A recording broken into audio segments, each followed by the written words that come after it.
Bismillahirrahmanirrahim. Assalamualaikum. Semoga kita baik-baik saja dan semoga kita masuk surga. Amin. 1. Menurut tafsir Al-Azhar, perhatikanlah asal kejadianmu. Sekali lagi manusia disuruh melihat dan memperhatikan dan merenungkan, dan apakah tidak melihat manusia itu bahwasanya kami telah menciptakannya dari nutfah. Ayat 77. Artinya ayat itu menerangkan bahwasanya manusia janganlah lupa dari mana asal-usul kejadiannya. Ini manusia yang gagah perkasa yang mengangkatkan muka dan menyombongkan diri, seakan-akan lebih tinggi dari segala-galanya. Sekali-kali perhatikanlah dari mana asal kejadiannya. Dia tercipta dari nutfah, yaitu segumpal mani atau dalam bahasa kita disebut hama, perpaduan di antara air mani seorang laki-laki dan seorang perempuan.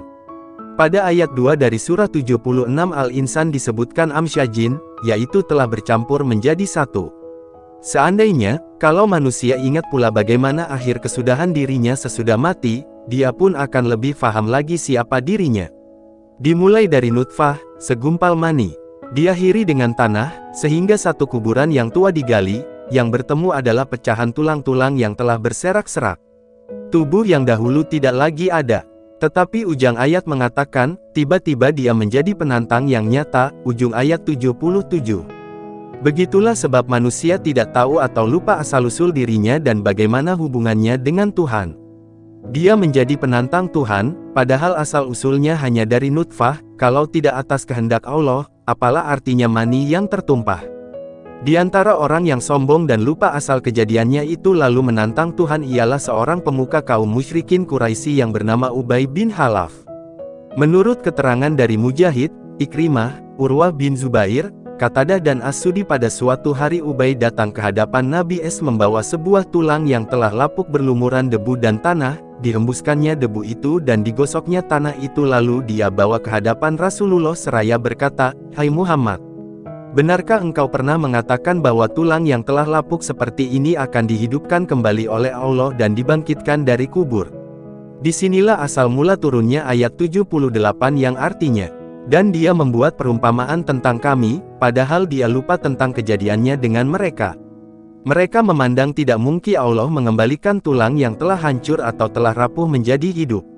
Kalau Allah itu memang manusia tentu tidak mungkin, padahal dia lupa bagaimana kejadian dirinya sendiri sejak semula. Yaitu dari nutfah. Cobalah mereka fikirkan dengan seksama. Kalau manusia sendiri tentu memang tidak sanggup menjelmakan dari air mani, langsung menjadi manusia yang hidup. Baru dapat terjadi demikian, ialah karena Allah yang mengaturkan. Dia berkata, siapa yang akan menghidupkan tulang-tulang padahal dia sudah hancur luluh?" Ujung ayat 78. Itulah bunyi pertanyaan dari Ubay bin Khalaf atau orang-orang seperti dia di segala masa, yaitu orang yang tidak mempercayai kekuasaan dan kebesaran Allah. Yaitu Tuhan yang dengan kekuasaannya menciptakan berlapis langit dan juga bumi, dan berjuta-juta bintang. Yang dilihatnya hanya tulang yang berserakan bukan melihat dengan pandangan rohaninya dari tulang berserakan itu, bahwa tulang langsung menjadi tulang saja, tetapi berasal dari segumpal daging, mudghah dan segumpal daging bukan datang begitu saja melainkan lanjutan dari segumpal darah alaqah dan segumpal darah bukan datang begitu saja, melainkan lanjutan dari air mani, nutfah. Dan nutfah itu bukan begitu saja terkumpul, dia adalah saringan dari darah dalam tubuh manusia, dan darah bukan datang begitu saja, dia berasal dari makanan yang masuk ke dalam tubuh manusia, yang tersari dari tumbuh-tumbuhan, buah-buahan, berbagai zat bergizi, vitamin, kalori yang diambil dari sari bumi. Demikian juga dengan tulang berserakan itu pun menciut habis, kembali menjadi tanah. Sebab itu Allah berfirman kepada Rasul-Nya pada ayat selanjutnya. Artinya, katakanlah, yang akan menghidupkannya, pangkal ayat 79, yaitu yang ada menghidupkan kembali tulang-tulang yang dipegang oleh tangan Ubay bin Khalaf, yang telah berlumur debu dan tanah, ialah yang menciptakannya pada awal mula.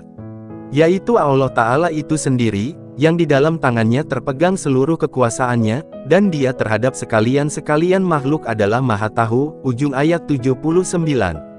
Ujung ayat ini amat penting untuk diperhatikan, yaitu bahwa Allah adalah Maha Tahu terhadap sekalian makhluk yang Dia ciptakan ini. Dia Maha tahu keadaan pada ruang dan pada waktu suatu masa dan suatu tempat. Ahli filsafat Islam pun percaya bahwa manusia akan dibangkitkan kembali kelak, tetapi bukan dengan tubuhnya yang asal, sebab dia telah hancur. Kaum pemegang sunnah teguh berkeyakinan bahwa bagi Allah yang Dia terhadap kalian adalah yang Maha tahu, bukanlah perkara sukar buat mempertemukan kembali tubuh yang telah hancur dengan nyawanya walaupun sudah sejuta tahun berpisah. Selain dari Maha Kuasa mengembalikan hidup tulang yang telah lapuk sekian ribuan tahun, ada lagi perbuatan Allah yang ganjil, yaitu menimbulkan api untuk manusia dari pohon kayu yang hijau. Firman Allah yang artinya, yaitu yang telah menjadikan api untuk kamu, dari pohon kayu yang hijau, ayat 80. Kayu yang hijau menimbulkan api untuk manusia dapat kita saksikan pada pohon kayu tusam atau pinus. Kayu pinus atau kayu tusam memang benar-benar pohon yang hijau berdaun rindang lurus, namun dia mengandung minyak yang dapat dinyalakan. Di rimba Takengon yang dahulunya kering telah bertahun-tahun ditanamkan pohon pinus itu. Bila mana dia telah besar, getahnya itu dapat ditakik, sebagai penakik pohon karet juga. Dia bisa menyala, dia dapat berkobar besar. Tetapi selain pohon pinus dan beberapa kayu lain yang menimbulkan api, ada lagi penyelidikan yang lain selain pohon pinus, yaitu batu bara. Melihat kemajuan dan perkembangan ilmu pengetahuan manusia tentang alam akhir-akhir ini, maka banyak teori filsafat 1000 tahun yang telah lalu itu berubah. Maka filsafat Ibnu Sina yang menyatakan bahwa kebangkitan hari esok tidak mungkin kembali sebagai aslinya, bertubuh kembali, tertolak dengan perkembangan ilmu. Ayat seterusnya menambah keyakinan kita yang artinya, dan bukankah yang menciptakan semua langit dan bumi itu Maha Kuasa menciptakan serupa mereka? Pangkal ayat 81. Jika ditilik kebesaran langit dan bumi, maka penciptaan kembali manusia yang telah meninggal, yang tinggal hanya tulang-tulangnya yang telah lapuk, lalu tegak kembali sebagai manusia itu adalah hal mudah bagi Allah, sungguh. Dan Dia Maha Pencipta, Maha Mengetahui, ujung ayat 81. Sedang yang belum terjadi mudah Dia menjadikan, yang belum pernah tercipta mudah Dia menciptakannya, apalagi mengadakan barang yang pernah ada, padahal barang-barang yang telah lenyap itu belum habis atau hilang, cuma bertukar bentuk saja. Dan Dia Maha Mengetahui di mana letak barandahan itu dan Maha Mengetahui cara menyusunnya kembali. Maka tersebutlah dalam sebuah hadits yang dirawikan oleh Imam Ahmad, yang beliau terima dengan sanadnya dari Uqbah bin Amr yang pernah bertanya kepada sahabat Rasulullah SAW kepada Hujaifah bin Al-Yaman tentang suatu hadits dari Rasulullah SAW. Maka Hujaifah menceritakan tentang satu hadits yang dia dengar dari Rasulullah SAW dengan bunyinya yang artinya, berkata Rasulullah yang artinya ada laki-laki yang telah dekat meninggal. Tatkala tidak ada harapan hidup lagi, dia berwasiat kepada keluarganya, jika aku meninggal kumpulkanlah kayu sebanyak-banyaknya, kemudian hendaklah bakar mayatku hancur sejak dari daging sampai kepada tulangku sehingga menjadi abu. Maka ambillah semua lalu tumbuk sampai halus. Taburkan abuku itu dan lemparkan ke laut. Lalu wasiatnya itu dilakukan keluarganya. Kemudian dikumpulkanlah oleh Tuhan abu-abu itu ke sisinya, lalu Tuhan menanyakan apa sebab dia berbuat demikian. Orang itu menjawab, karena takutku kepada Engkau, ya Tuhan, lalu diampuni Tuhanlah dosanya. Sesungguhnya urusannya cuma apabila dia menghendaki sesuatu, bahwa dia katakan kepadanya, jadilah, maka ia pun terjadi, ayat 82. Sebab itu maka bagi Allah hal-hal yang kita anggap sukar itu, baik yang nyata kelihatannya setiap hari, sebagai telur jadi ayam, atau sebuah biji mangga kelak membuahkan beribu buah mangga, atau yang hanya kita dengar dari wahyu, semuanya adalah mudah. Cuma bagi kita tidak mungkin, karena kita bukan Tuhan. Maha sucilah Dia, yang di tangannya kekuasaan atas segala sesuatu, pangkal ayat 83.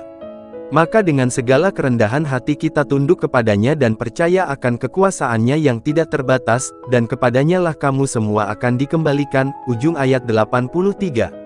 Kesadaran kita bahwa kita semuanya akan kembali kepadanya itulah yang akan menyadarkan kita dan menyebabkan kita selalu menempuh jalan yang lurus dan tidak menyembah melainkan kepada Dia.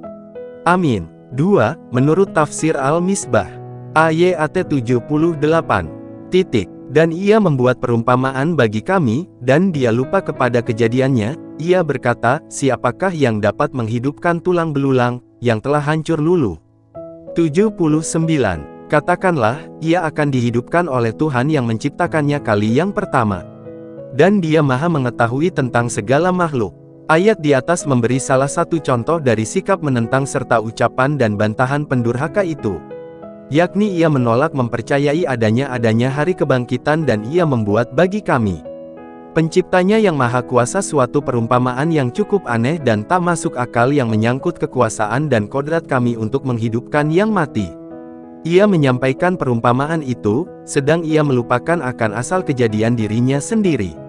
Sambil mengambil tulang belulang manusia yang telah lama mati, ia meremukkannya dengan jari-jarinya sambil berkata, "Siapakah yang dapat menghidupkan tulang belulang padahal ia telah hancur binasa?"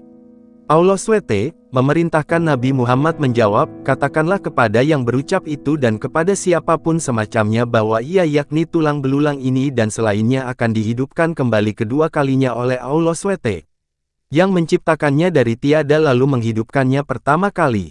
Dan jangan diduga sesuatu luput dari Allah.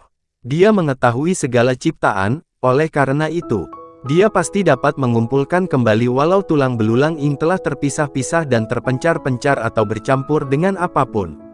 Kata Ramim terambil dari kata Ramama, yakni lapuk hancur. Ayat di atas bermaksud menjelaskan bahwa mewujudkan kembali sesuatu setelah kepunahannya bisa saja terjadi. Siapa yang kuasa mewujudkan sesuatu pertama kali, pastilah kuasa juga mengulangi wujudnya untuk kedua kalinya, bahkan menghimpun sesuatu yang terpisah-pisah atau mengadakan sesuatu yang tadinya telah pernah ada, lebih mudah dari mewujudkannya pertama kali, karena yang kedua telah pernah ada bahannya. Walaupun bagi Allah tidak ada istilah, lebih mudah, atau, lebih sulit.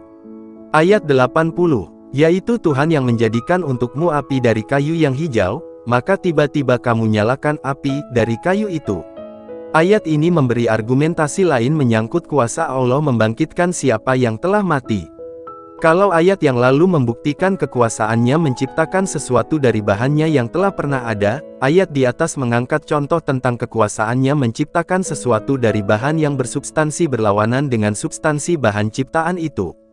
Yakni menciptakan api dari satu bahan yang potensi memadamkannya yakni air. Ayat di atas menyatakan, yang menghidupkan kembali tulang belulang yang telah lapuk itu adalah Dia yang menjadikan untuk kamu dari kayu yang hijau api, maka tiba-tiba kamu darinya yakni dari kayu hijau yang mengandung air itu senantiasa dapat menyalakan api. Kalimat Asy-Syajar al-Akhdar yang berarti pohon yang hijau, menunjuk kepada zat hijau daun yang sangat diperlukan dalam proses asimilasi gas karbon dioksida.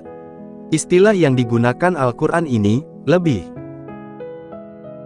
yepat dari istilah klorofil yang berarti zat hijau daun, karena zat-zat yang dimaksud tidak hanya terdapat pada daun tumbuh-tumbuhan, tetapi pada seluruh bagian tumbuhan yang hijau. Ayat 81-82. Dan tidaklah Tuhan yang menciptakan langit dan bumi itu berkuasa menciptakan yang serupa dengan itu. Benar, Dia berkuasa, dan Dialah Maha Pencipta lagi Maha Mengetahui, tidak lain perintahnya apabila Dia menghendaki sesuatu, Dia hanya berkata kepadanya, "Jadilah." Maka terjadilah ia. Akhirnya dipaparkan argumen ketiga oleh surah ini sambil mengecam manusia yang meragukan kuasa Allah. Ayat-ayat di atas menyatakan, dan apakah manusia kehilangan akal sehingga tidak menyadari kuasanya? Tidakkah Dia yang maha kuasa itu, yang menciptakan langit dengan segala bintang dan planet-planetnya yang demikian besar dan luas, dan menciptakan bumi dengan aneka ragam makhluk yang menghuninya? Tidakkah Tuhan yang demikian hebat dan mengagungkan ciptaannya, maha kuasa untuk mencipta kini dan masa datang siapapun seperti mereka yang mengingkari keniscayaan ini walau jasad mereka hancur?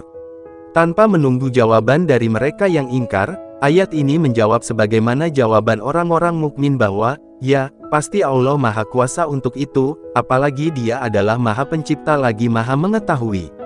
Firman-Nya kun fayakun memberi ilustrasi bahwa jika Allah hendak menciptakan sesuatu, maka itu dapat terjadi seketika dan dengan sangat cepat, secepat kata kun bahkan lebih cepat pada itu. Allah sebenarnya tidak membutuhkan keskun untuk menciptakan.